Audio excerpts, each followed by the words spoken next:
Hello, everybody. Welcome back to a brand new episode of the Lil Dudes Insect Academy podcast. Wait, before we get started, I just wanted to say thank you for tuning into this episode of the Lil Dudes Insect Academy podcast and just ask you to please hit the like button below or click the subscribe button if you're watching on YouTube or follow this podcast if you are listening. That really helps the show out. But also, if you want to help us further, then join our Patreon. We have an awesome community that is growing there. Or if you want to make a one-time donation, we are a nonprofit foundation, so head to our website. Both the Patreon and the website will be linked down below. But without further ado, back to the episode. I'm your host, Bradon, and I'm very excited to be here with Shelby.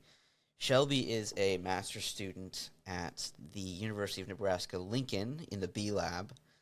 So she's working on managed honeybees. And she also works with extension and outreach and education as well. So we're going to talk about all of that and all the fun stuff about honeybees. But welcome to the show, Shelby. Thanks so much for joining me. Thanks for coming. Go ahead and say hello to the people for me. Yes, hello everybody. Thank you for having me. I'm really excited to be here. Awesome. Yeah, and we're gonna break it all down for you guys. But first of all, I'm pretty curious.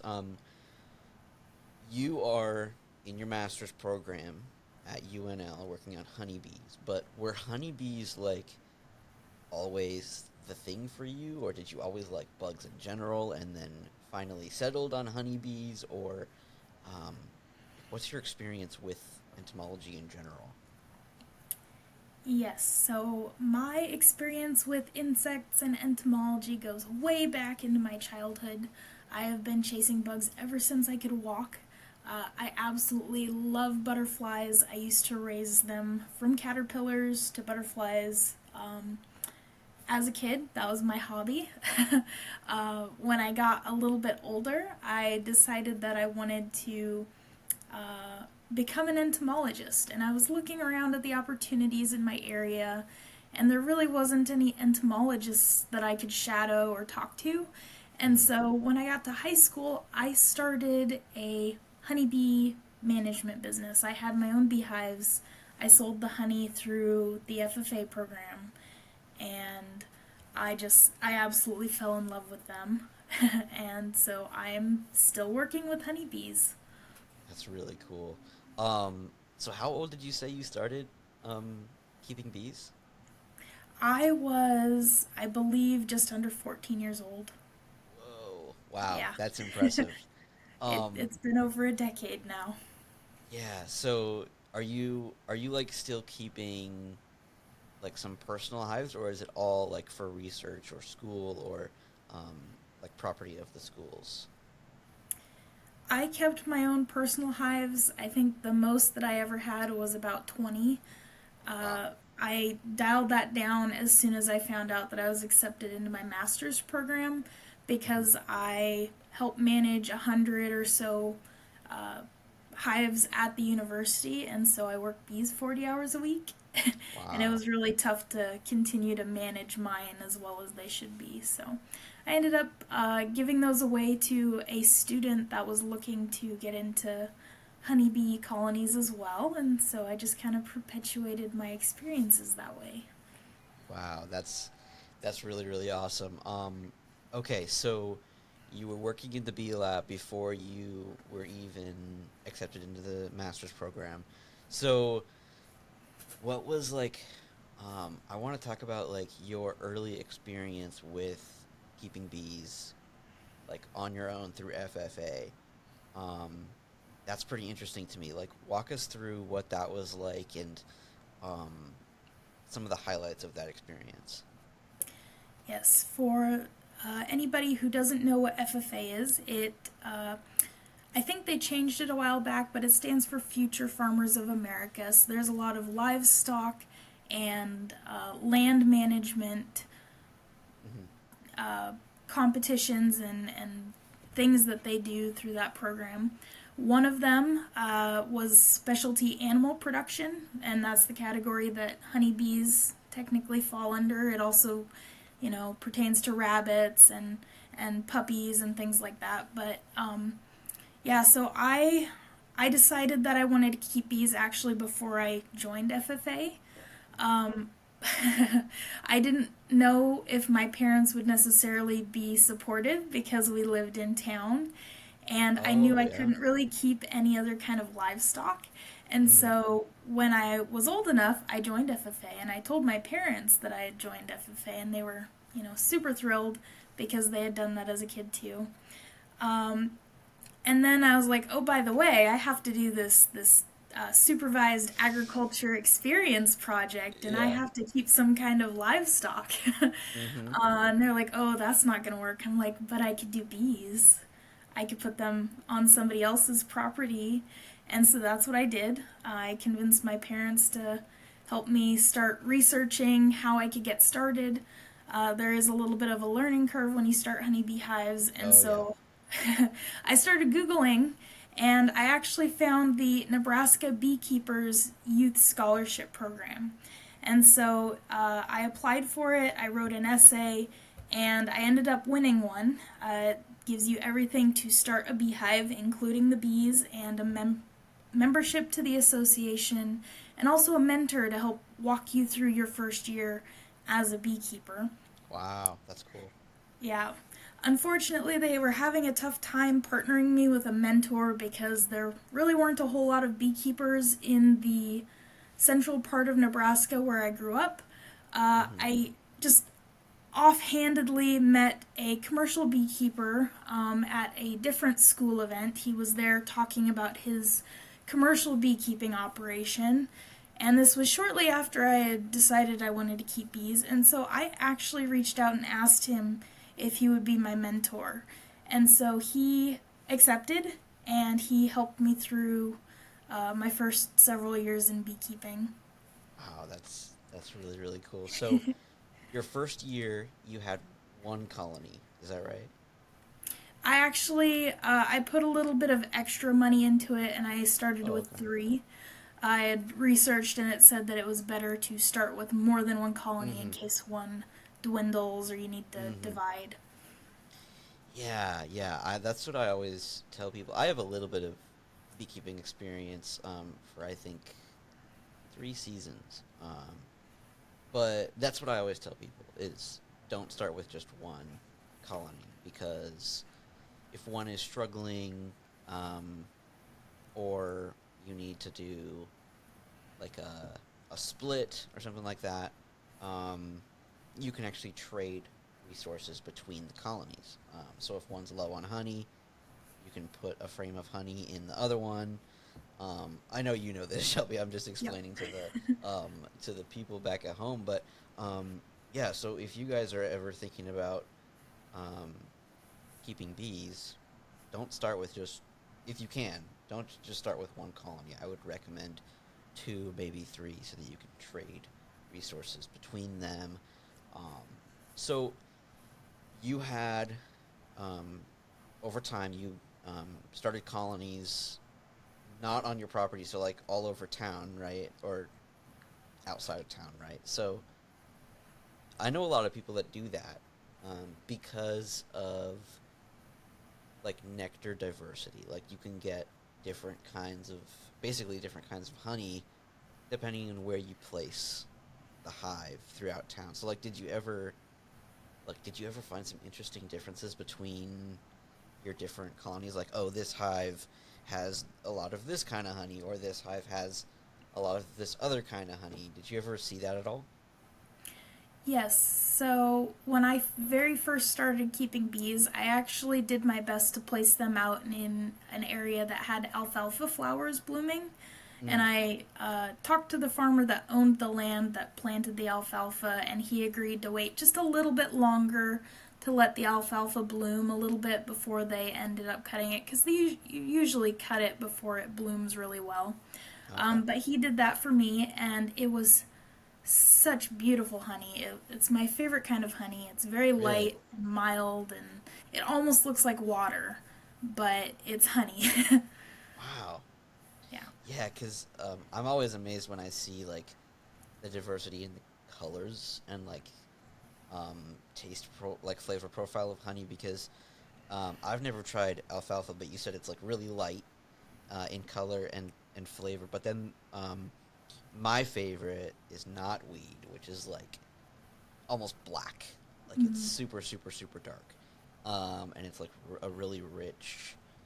Like I'd encourage anyone to try it if you get the chance. But yeah, so I'm from Washington State originally, and that and blackberry are our big um, nectar sources in that area. So we get a lot of knotweed and a lot of blackberry.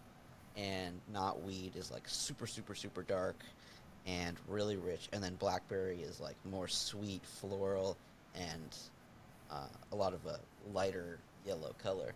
Um, so yeah, it's always really cool to me to see um, the diversity in nectar choices that the bees have. But yeah, okay, so you started putting colonies throughout town, well, throughout your area.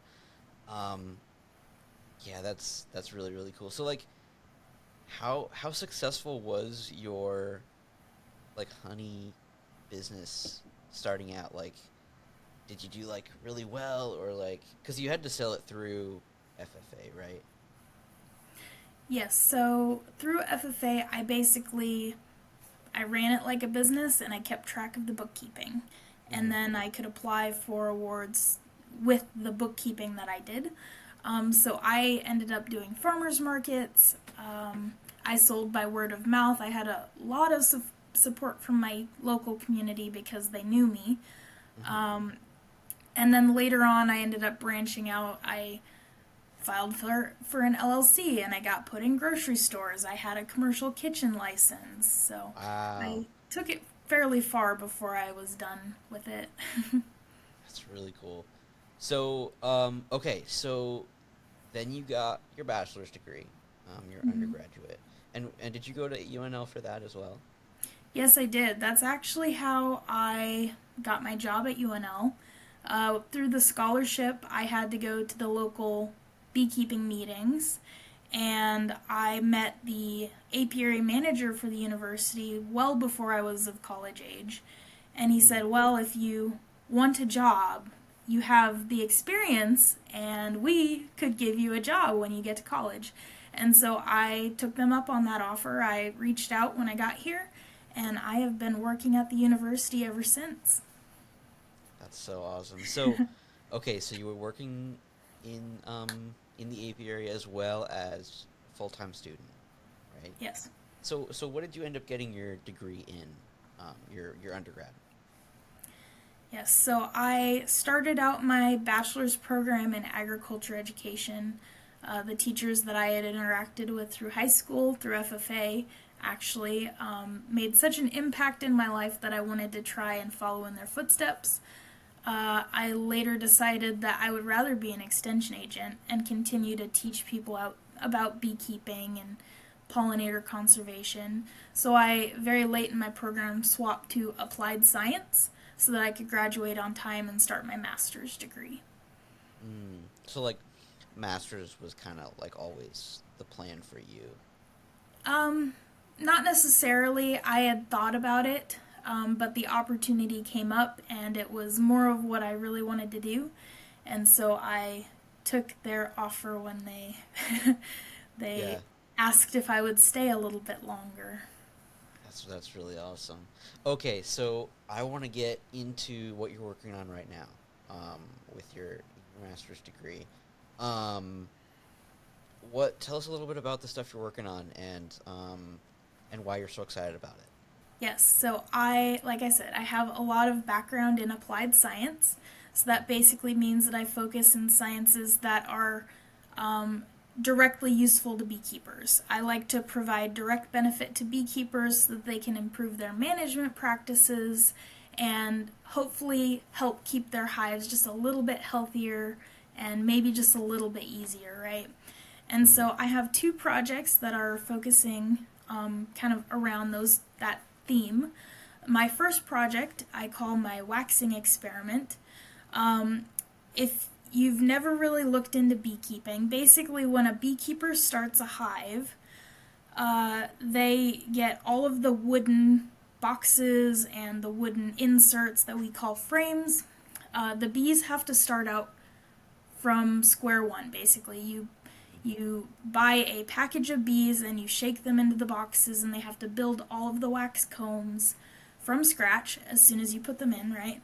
And so my waxing experiment was looking at how we could improve how honeybees build and draw wax. That is specifically important for when beekeepers are first starting out. How can they get their hives up to full production size as quickly as they can? And also, there's been research that says that over time, and it really doesn't matter where in the environment, it's hard to find a space that this doesn't happen in, but unfortunately, bees go out and they forage and they collect pollen and nectar, and sometimes it is contaminated with chemicals. And that ends up in the wax because most of them are wax soluble or, I believe, hypophilic. And so they absorb into the wax and it impacts their health over time. There's been research that shows that you can replace the wax and basically take some of those contaminants out of the colony just by replacing the frames and having bees build out new wax. So that was one of the other things that I was trying to help improve, how beekeepers replace the frames that they're taking out for that purpose.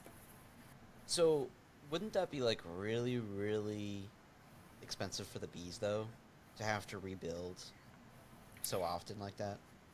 So it's not every single year. I think it's every 5 years, I believe, but the guidelines on replacing combs are also not very well defined.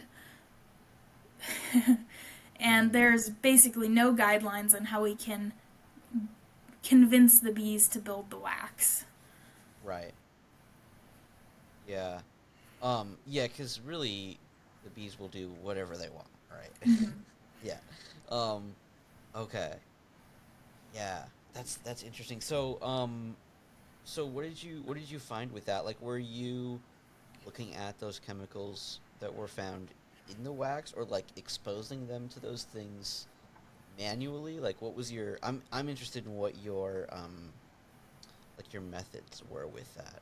Yes, so my project didn't pertain to chemicals.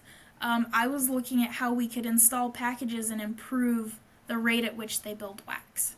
Okay. So there are little plastic sheets of what we call foundation, but they have the hexagon imprint on it, and usually they come covered in a layer of wax from the supplier.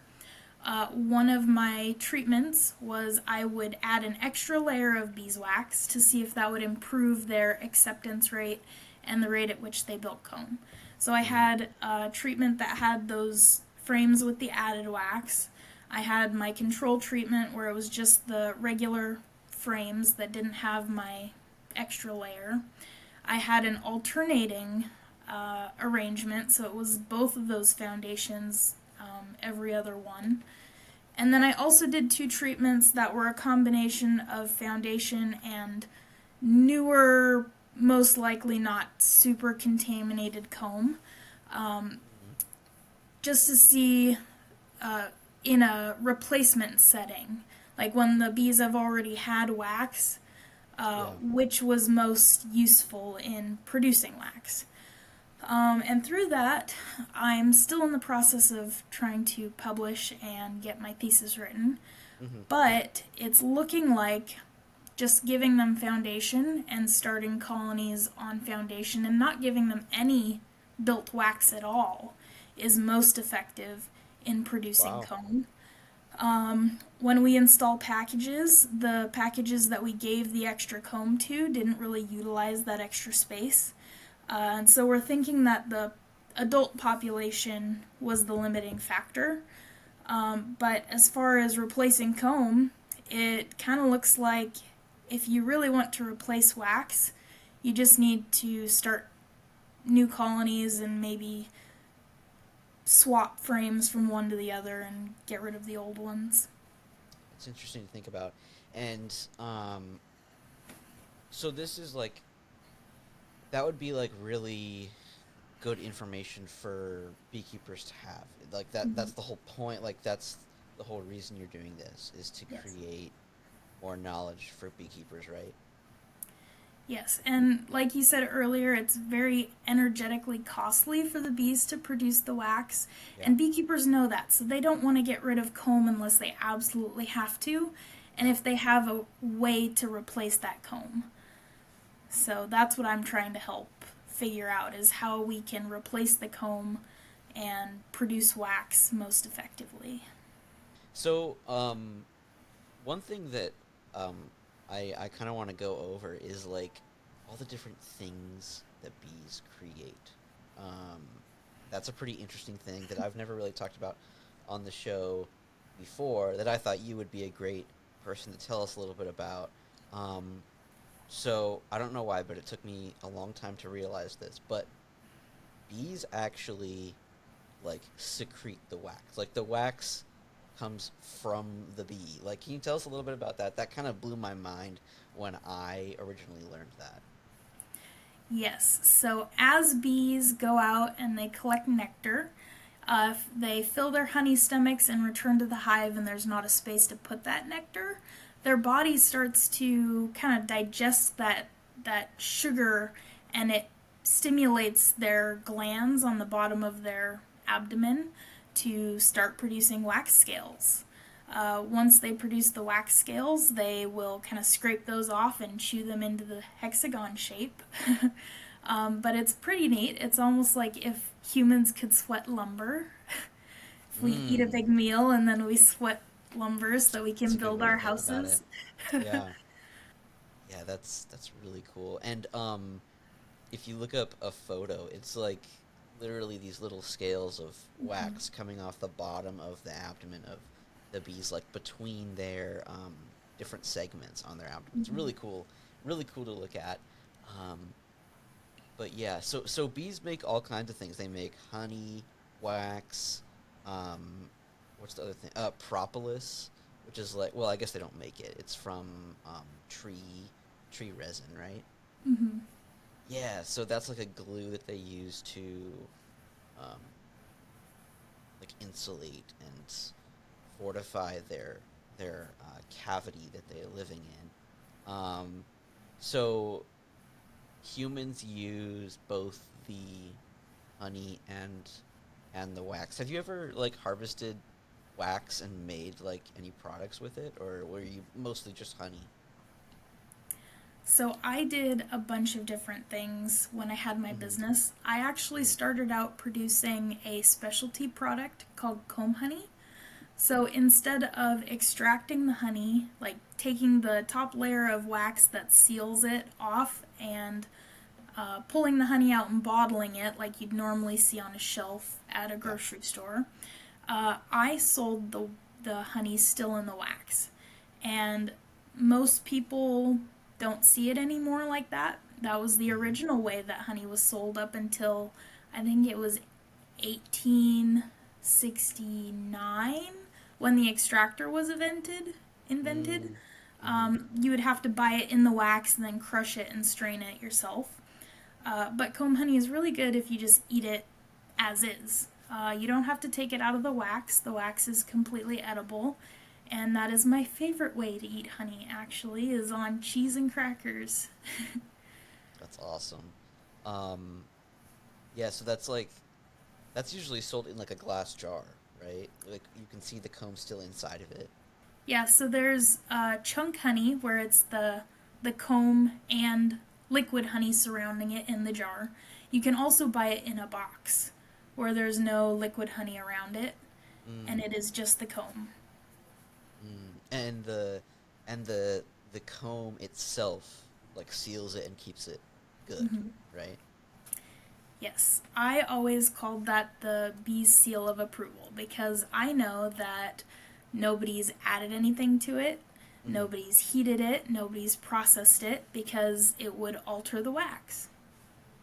Yeah, that's that was actually something I was wanting to ask you was what's the difference between like raw honey like, because you see in the store, right? You've got like a jar or like a bottle, and it says raw honey, or some of it says like 100% pure honey. Like, what's the difference between like raw honey and not raw honey? Like, can you tell us a little bit about all of those differences? Yes, so raw honey is basically any honey that hasn't been heated above a certain point. Okay. Large commercial beekeepers, they heat it up to kind of pasteurize it, and to pump it into the bottles a lot faster. And Mm, so, raw honey, there is no heating involved. We still filter it because if you were to purchase raw honey, you would have bees and bee parts and pollen and wax particles in it. So mm. that's we filter that out so it looks nicer. Um, but yeah, it's just not heated. Do you know, like, because you said pasteurization, do you know if that's like, if they do they just like heat it up for it to flow better, like into the jars, or do they heat it up for like a pasteurization process, like, I don't know, killing anything that's in it? Like, is that necessary? Is what I'm asking. It's not necessary. I do think that, well, it depends on where you're selling it. I do think that grocery stores and larger retail chains require that you heat it to a certain point. But it does alter some of the beneficial properties and enzymes in the honey. And so that's why a lot of people say, buy raw honey because it still has those intact. Right. Yeah. Yeah, that's interesting to think about, because like I'm a big fan of raw honey. Um, but then like there's this big thing recently, I don't know if you've seen it, where people are drinking raw milk. That's like a completely different thing in my opinion. Like, um, yeah, it's a whole different can of worms. But yeah, it's just interesting to think about the like industrial processes that we have now to make, or to harvest, I guess, very, very large quantities of honey. Um, so did you have like a specific like processing day? Like, I'm thinking back to your 50 colonies that you had. Like, was that a big operation to harvest of that scale, or did you do like 10 at a time? Like, what was your process like for that? I can't even like imagine. Yes, so I did a combination of bottled honey and comb honey. Hmm. So I would usually make like 3 or 4 boxes of the comb honey, and that was a whole day of work just cutting it, boxing it, and labeling it. I would also freeze it just in case any wax moths were in the colonies. I Hmm. didn't want Hmm. that hatching in my packaging. Yeah. And then the bottled honey, I probably should have had like an electric extractor, but all of that I did by hand. It usually took a couple days between preparing my space, actually extracting it, and then cleaning up afterwards. Yeah. So what was like your biggest harvest season? Like, did you keep track of like how many pounds? No, I didn't really. I kept track of probably supers, the boxes that I took off.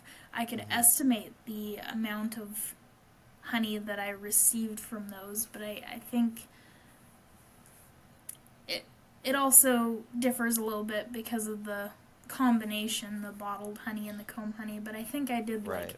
10 to 15 bottled honey supers, and then I want to say 6 of the comb honey supers. So In one season. yes. Wow. Wow, that's amazing. Um, oh, that's really cool. So you're you're in your masters right now, almost done. What's next? Like, what's the big plan next up for you, or do you know yet? Or are you still thinking about it? I'm still thinking about it. There's a couple of different things that I could do with my degree. I could become an extension agent and just continue with what I'm doing and what I enjoy right now. Hmm. I could also eventually go for a PhD and become a doctor. Yeah. Like I said, I really like teaching. I really like talking to people about bees. I don't know if I want to be a professor or not. I do really enjoy my job as is. Yeah. Hmm. Um, that's really cool. So maybe some more research moving Mhm. forward, or yeah, do Yes. you have like something that you're thinking like, oh, this would be a really cool project to do? Um, Not at the moment. I am probably going to be helping with some projects over the summer. I'm not entirely sure if we have confirmed that we're doing this yet, but we had talked about possibly doing an experiment that looked at how bees move uh, wax within the colony because we don't really know a whole lot about how they move wax, about how they uh, pick spaces in order to, put the scales once they've produced them. And we had a previous project that it was actually combs that we had purposefully contaminated with different chemicals. It was a different student Hmm. that did this, but we had colored the wax in the areas that we had contaminated with these different chemicals. And when we put those in the colonies, we actually saw that there was coloration on the next frame over. And so we're wondering if they were borrowing the wax from one frame and putting it on the other. Were they walking across that and it was just transferring because of their feet? We don't really know, and so we are going to look possibly further into that as to whether they're moving wax, because that has the chemical contamination implications, right? Right. Or if it was just the pigments that we had chosen to use. Yeah, that's really cool. How like aside like do you think you would use like a similar process to that where you would be using like colored chemicals to track like I'm curious how you would track that or would you use a similar process to what they did? So what they did was they had a chemical concentration that they wanted to put in the wax, Hmm. and they used a non-toxic pigment that was for wax crayons. And Oh so yeah. they Hmm. mixed that in. We wouldn't be contaminating them with anything. We would just be using the colors. Okay. But we'd just kind of be looking at how it transferred. I guess I personally am not super big into working with the chemicals and the colonies and whatnot. I Yeah. much prefer working with management practices. Hmm. Yeah, that'd be interesting to know. And um I'm just trying to imagine like what that would look like a blue a blue frame of wax. It look kind of interesting. Um, awesome. Yeah. So, what are like some other things you're excited about? Like, do you want to go back into keeping your own bees, or um, or do you see yourself doing like research with the universities, um, colonies mostly? Like, do you want to get back to that 50, you know, 50 hive operation at all? Or are you more into the outreach and education and um, research side of things? So that really depends on where I'm at in life. I don't Yeah. think I would ever have my own colonies while I'm currently here helping manage as many as I do. Maybe Right. sometime in the future if I'm not working bees full time. I don't think I could go without them. So I'd Hmm. probably have my own, but as of now probably not. Um, I am starting a new project this summer. Okay. We, the university, partners with different organizations around the area, and one of the organizations that we partner with is the Kimmel Orchard Foundation.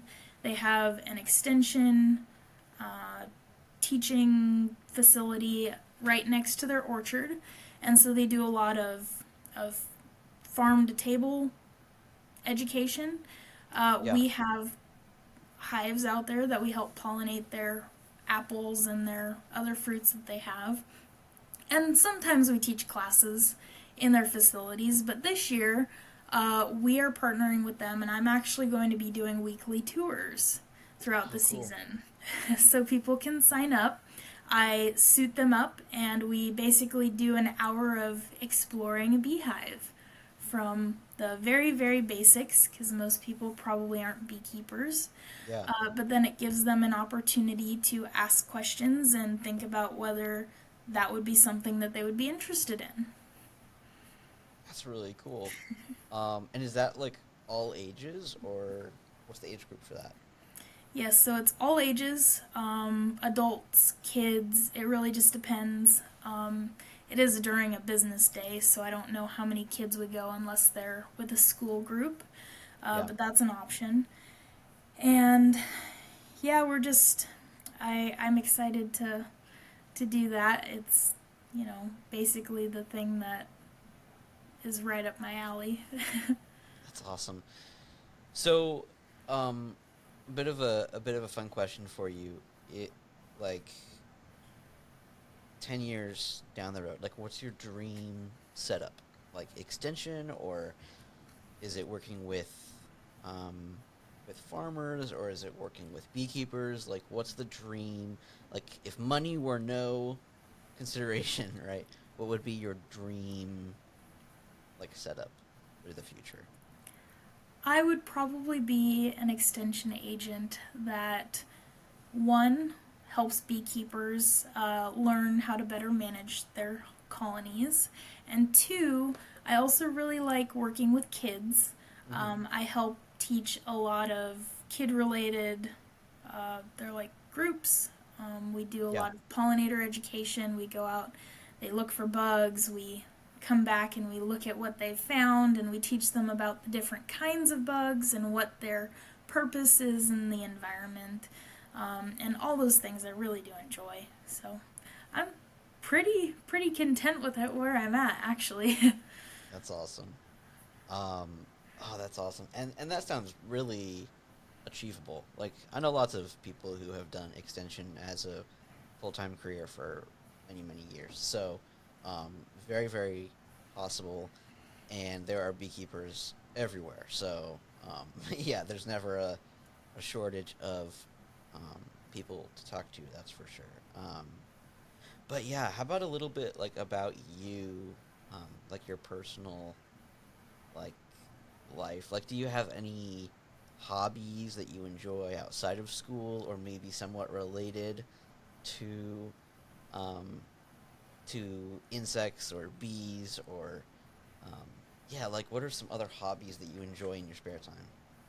Yes, I really, really enjoy plants and insects still. Hmm. Um, I started a collection for one of my classes, and I might try and add to that a little bit just here Yeah. and there throughout the summer. I really, really want to catch a Luna moth. That is Hmm. one of my bucket list bugs. Yeah. um, I still raise caterpillars, not to the extent that I did when I was a kid. Yeah. But I do like going out, and I will actually pick up monarchs because out in the wild they have a 1 in 10 chance of surviving from egg to adulthood.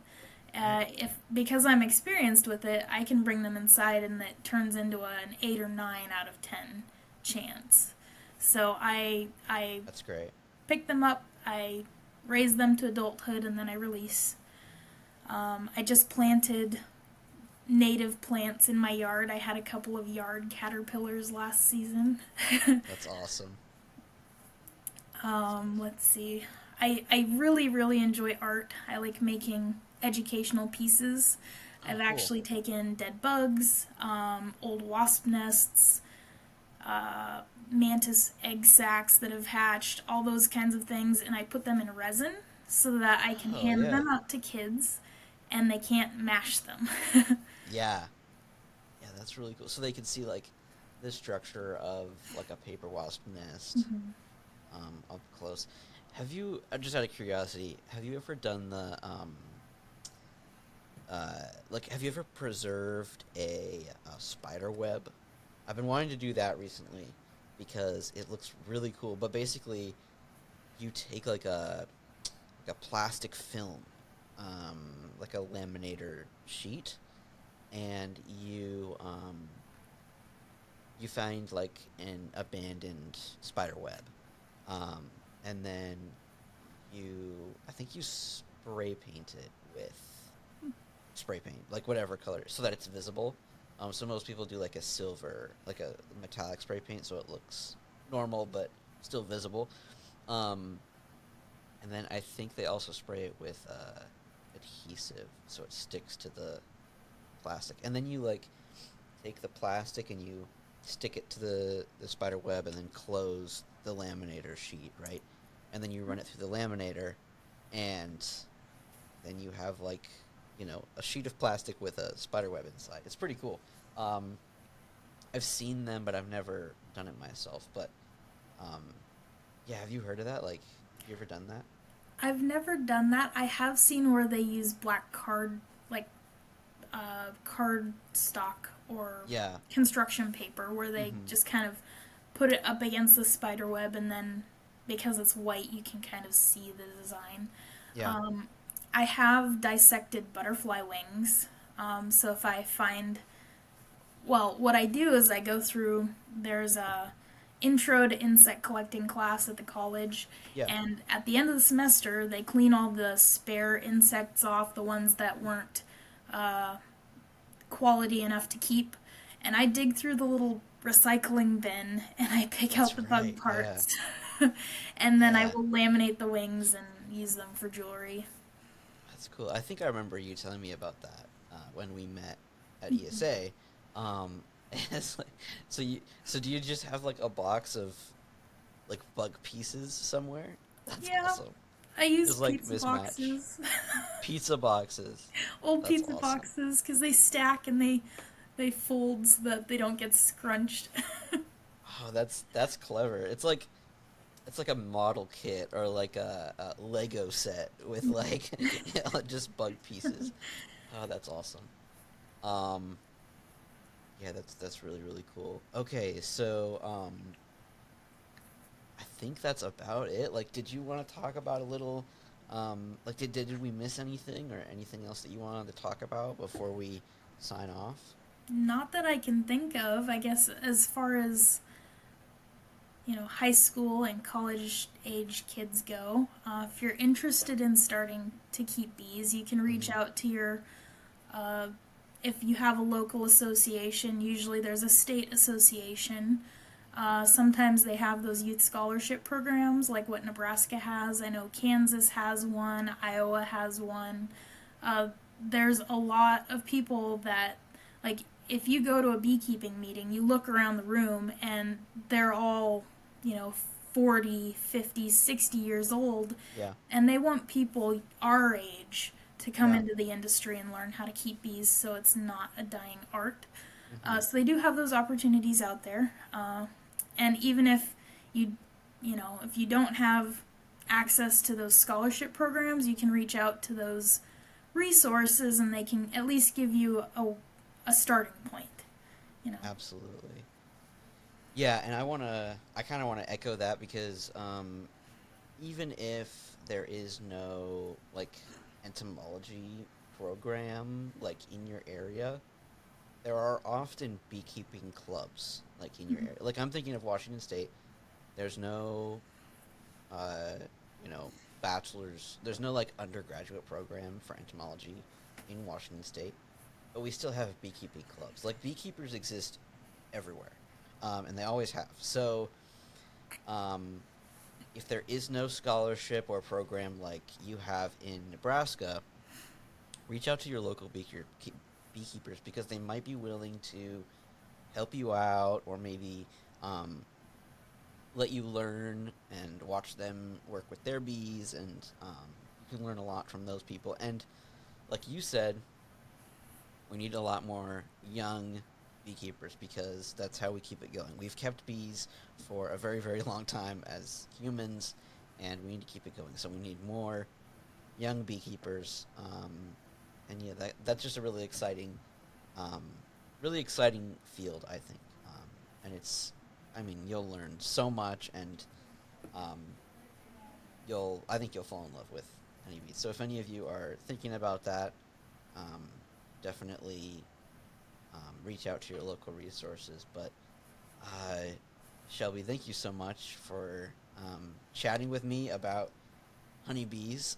It was really fun. Thanks so much for coming on this show. This was super nice to see you and talk with you about your um, all of your bees and all the stuff you're working on. So thanks again. Yep, thank you.